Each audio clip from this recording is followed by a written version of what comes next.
1.4 मिलियनपेक्षा जास्त व्ह्यूज झालेले आहेत माझ्या या धूपकुंडाच्या व्हिडिओचे. खरंच तुम्हा सर्वांचे मनापासून धन्यवाद. खूप खूप आभार. हजारोपेक्षा जास्त कमेंट्स यासाठी आहेत की कोणतं मटेरियल वापरलं, डिटेल्स द्या, आम्हाला पण बनवायचं आहे. तुम्ही काय काय मटेरियल यूज केलेलं आहे, तर खास हा डिटेल व्हिडिओ त्यासाठी. इथे मी एअर ड्राय क्ले यूज केलेला आहे. तुम्ही कुठल्याही ब्रँडचा एअर ड्राय क्ले यूज करू शकता. मी इथे अमेरिकेमध्ये जो लोकल ब्रँड मिळतो तो वापरला. त्यानंतर असे हे 3 चौकोन कापून घेतले.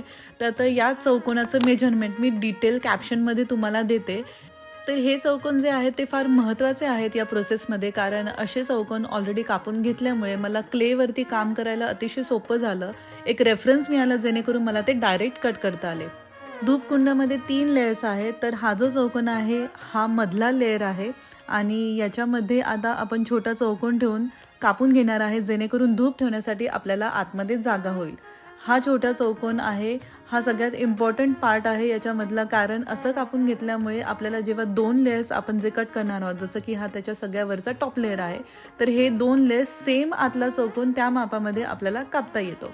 आता आपण बेस कोट करत आहोत, म्हणजे सगळ्यात खालचा धूपकुंडाचा भाग आहे हा, ज्याच्यावरती आपण हे वरचे अगोदरचे 2 कट केलेले लेयर्स ठेवणार आहोत.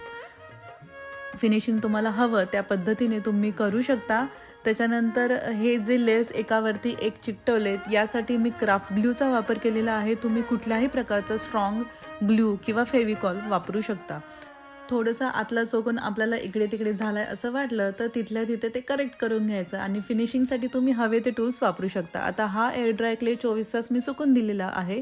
त्याच्यानंतर जे करायचं आहे ते आहे रंगकाम. तर रंग करण्यासाठी, कलर देण्यासाठी मी वापरलेला आहे ॲक्रिलिक कलर. तुम्ही कुठल्याही ब्रँडचा ॲक्रिलिक कलर वापरू शकता. मी 2 लेयर्स दिलेले आहेत जेणेकरून रंग गडद येईल.